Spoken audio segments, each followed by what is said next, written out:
Hello and अस्सलाम वालेकुम dear student, क्या हाल है? ठीक। हम लोग न्यूमेरिकल कर रहे थे फिजिक्स चैप्टर नंबर 4 के 4.7 न्यूमेरिकल करने जा रहे हैं। इसकी स्टेटमेंट हम पढ़ लेते हैं। Picture frame is hanging by two vertical strings. एक पिक्चर फ्रेम है, वो दो वर्टिकल स्ट्रिंग से लटका हुआ है। टेंशन स्ट्रिंग, उन डोरियों में जो टेंशन है वो 3.8 और 4.4 है। फ्रेम का हमने वेट मालूम करना। देखेंगे तस्वीर से समझने की कोशिश करते हैं। ये है जी हमारे पास फर्स्ट एक पिक्चर फ्रेम। हम लिखते थे पिक्चर फ्रेम। ये चीज दो डोरियों से लटक रहा है। ये दो, एक डोरी होगी, एक डोरी होगी। इसमें फर्स्ट उसने बता दिया टेंशन T1 इसमें है जी 3.8 न्यूटन। इसमें टेंशन है जी T2 कितनी है जी 4.4 न्यूटन। अब फर्स्ट ये सहारे से लटक रहे हैं, इस सहारे से। वो कहते हैं find the weight. Picture frame का वेट यहाँ पर मालूम करना, W। ये हमने क्या करना है, मालूम करना है। ठीक है, तस्वीर समझ आ गई हमें? अच्छा, हमारे पास फार्मूला क्या होता है? वैसे हमें पता होना चाहिए इन रेस्ट में जितना वेट होता है उतनी उसकी क्या होती है, टेंशन। ये चीज ध्यान में रखनी है और हम सवाल करते हैं। गिवन डेटा हमारे पास क्या है? T1 कितना है बेटा जी 3.8 न्यूटन। T2 कितना है 4.4 न्यूटन। मालूम क्या करना है, उसका weight of the picture frame. तो वेट हमने जैसे कि कहा, रेस्ट हालत में ये रेस्ट हम रहा है, वेट टेंशन के बराबर है। जो टेंशन होगी वो सम ऑफ ऑल द टेंशन। तो हमारे पास फॉर्मूला क्या है? W इज इक्वल टू बराबर T और T दो है, तो दोनों को जमा करना पड़ेगा। जो वेट होगा सम ऑफ ऑल द टेंशन होगा। तो वेट इज इक्वल टू क्या होगा? T1 कितना है बेटा जी 2.8 न्यूटन प्लस T2 कितना है 4.4 न्यूटन। हमारे पास आंसर क्या आ गया? 8 4 12 हो गया, 1 कैरी, पॉइंट के नीचे पॉइंट लगेंगे, 4 3 7 और 8 8.2 न्यूटन। बड़ा ही आसान सवाल था। दोबारा इसको रिव्यू कर लूँ। एक पिक्चर फ्रेम है, उसको बेटा जी दो डोरियों से लटकाया गया। एक डोरी में टेंशन 3.8 है, दूसरी में कितनी है 4.4 न्यूटन। वेट मालूम करना था। रेस्ट हालत में वेट जो होता है टेंशन के बराबर होता है। T1 3.8 Newton, T2 4.4 Newton. Wait मालूम करना था। वेट जो होगा इन टेंशनों के सम के बराबर होगा। T1 जब T2 दोनों को प्लस करेंगे, आंसर मिलेगा 8.2 न्यूटन। ये आपकी हमने न्यूमेरिकल 4.7 जी। डियर स्टूडेंट, हम लोग न्यूमेरिकल कर रहे थे, अब हम न्यूमेरिकल करने जा रहे हैं। 4.8 और 4.9 दोनों की स्टेटमेंट मैंने बोर्ड पर लिख दी है। पहले समझते हैं 4.8 को। इसकी स्टेटमेंट पढ़ लेता हूँ। दो ब्लॉक्स हैं जिनके मास 5 किलोग्राम और 3 किलोग्राम है। 5 किलोग्राम 3 किलोग्राम के सस्पेंड किया है टू स्ट्रिंग से।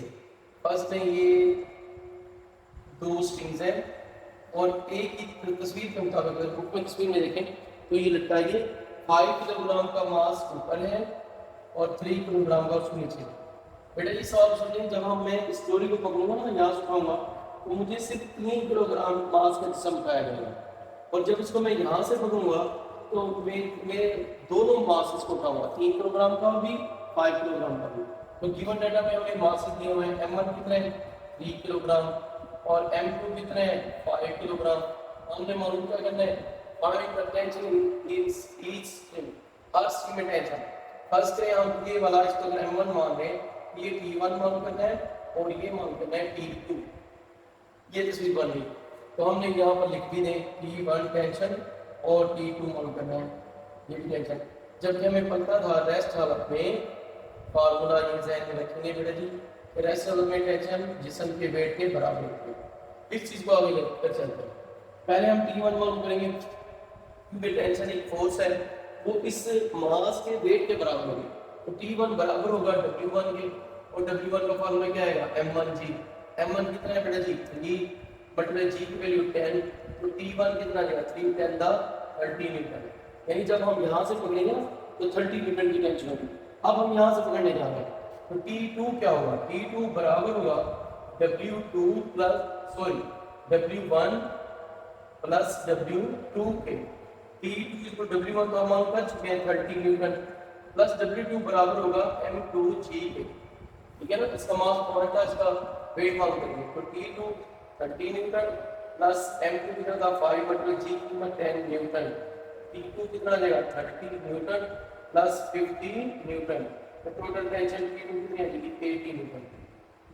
समझ आइए मेरे बेटा, दोबारा सुने। ये 5 किलोग्राम और 3 किलोग्राम मास था, ये स्ट्रिंग से अटैच किए थे, दोनों में टेंशन मालूम करिए। सिंपल सा सवाल है, अगर यहाँ से पकड़ेंगे तो 3 किलोग्राम के मास को जिसम को उठाएंगे और यहाँ से पकड़ेंगे टी टेंशन, तो दोनों के हम उठा लेंगे। दोनों की हमने सिंपल सा फार्मूला लगा के हल कर लिया। आगे चल रहे हैं 4.9 सवाल पर। देखिए जी इसकी स्टेटमेंट क्या है, अ नट हैज बीन टाइटन, एक नट है, फर्स्ट में ये नट है, ये है हमारे पास स्पैनर है, ठीक है जी। इस स्पैनर से इसको नट पर फोर्स लगाई गई है टाइट करने के लिए।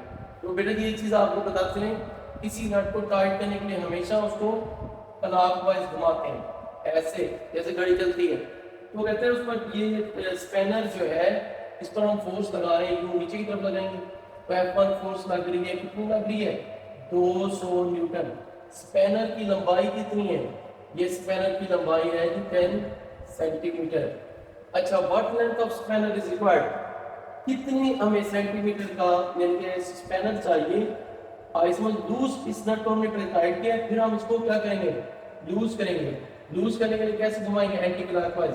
याद रखें आप ये अपना ये लॉजिक ले लें, जब भी किसी नट को टाइट करना हो तो आप एंटी क्लॉकवाइज घुमाते हो, और जब उसको लूज करना हो ढीला करना हो तो एंटी क्लॉकवाइज।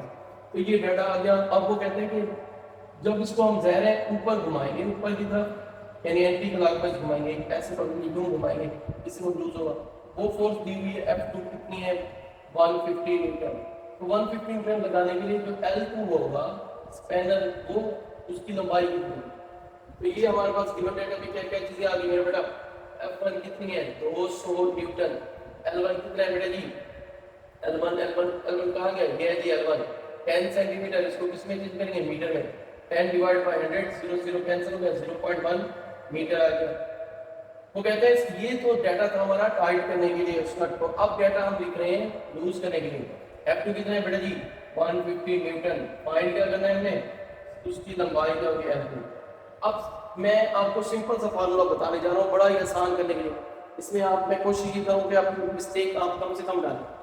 F और L किसका फार्मूला है, टार्क का। तो प्रिंसिपल ऑफ मोमेंट्स लगाते हैं, sum of all the torques acting on the body must be 0। अब यहाँ पर कुछ लोग यूं करते हैं, मेंशन कर देते हैं, वैसे कर दे तो ठीक है, क्लॉकवाइज चार्ज बराबर हो एंटी क्लॉकवाइज। उसमें कुछ बच्चे यूं करते हैं, ऊपर लिखते हैं क्लॉकवाइज चार्ज, वैल्यू पुट करते हैं एंटी क्लॉकवाइज की। ऊपर यहाँ पर लिखते हैं anti clockwise charge, value put करते हैं क्लॉकवाइज की। मैं आपको ये मेंशन नहीं करा रहा, मैं डायरेक्ट आपको करा रहा हूँ। ये देखें F1 cross L1 is equal to F2 cross L2। हमने मालूम क्या करना है बेटे जी, L2 मालूम करना है। इसको इधर ही रहने, बाकी दूसरे पर ले जाए। F1 cross L1, F2 multiply उस पर जाए क्या हो जाएगा डिवाइड। तो L2 हम मालूम करके जा रहे हैं। L2 बराबर F1 की वैल्यू लिखो जी, कितनी है बेटे जी 200। L1 कितना था 0.1, F2 कितने 150। L2 मालूम करते हैं 200 जरूरत है इंस्टीट्यूशन, इसे बड़ा ही आसान बगैर कैलकुलेटर भी कर सकते हैं। डेसिमल पॉइंट एक के बाद है तो एक जीरो कैंसिल हो गया, 20 को डिवाइड करें 150 पर आंसर आ जाएगा 0.133 मीटर। लेकिन बेटा जी उसने हमें L1 किस में बताया था सेंटीमीटर में, हम भी उसको किस में बताएंगे सेंटीमीटर में। अब मीटर से सेंटीमीटर चेंज करेंगे तो L2 आ जाएगा 0.133 × 100 इज इक्वल टू आंसर आ जाएगा 13.3 सेंटीमीटर। उम्मीद है सवाल समझ आ गया होगा, लेकिन दोबारा भी देख लें। एक नट को हम टाइट कर रहे हैं एक फोर्स से जो कि 200 न्यूटन लगाई गई, और उसका जो F1 200 न्यूटन था और उसका L1 क्या था 10 सेंटीमीटर। वो कहते हैं इसको आप लूज करने के लिए 150 न्यूटन फोर्स लगाएं तो उस स्पैनर की लेंथ कितनी है L2। तो मैंने लगाया प्रिंसिपल ऑफ मोमेंट्स या इक्विलिब्रियम की second condition, sigma tau is equal to 0, F1 cross L1 F is equal to F2 cross L2। L2 मालूम करना था बेटा जी, F2 इधर मल्टीप्लाई और इसमें जाके क्या हो जाएगा डिवाइड। वैल्यूज 50, F1 की वैल्यू क्या थी 200, L1 कितनी थी 0.1 डिवाइड बाय F2 कितना 150। 0.1 को 200 से मल्टीप्लाई करें, 1.1 के बाद 1 0 कैंसिल हो जाएगा, 20 को 150 पर डिवाइड करें 0.133 मीटर। इसको सेंटीमीटर में चेंज करेंगे, क्यों कि उसने भी हमें L किसमें बताया था सेंटीमीटर में। आंसर आ जाएगा 13.3 सेंटीमीटर। और अगर तुम लोग नए हो तो सब्सक्राइब करो, वो जो लाल वाला बटन है उस पर फूट फेंक के मारो या फिर मोमबत्ती, मुझे नहीं पता, बस क्लिक हो जाना चाहिए।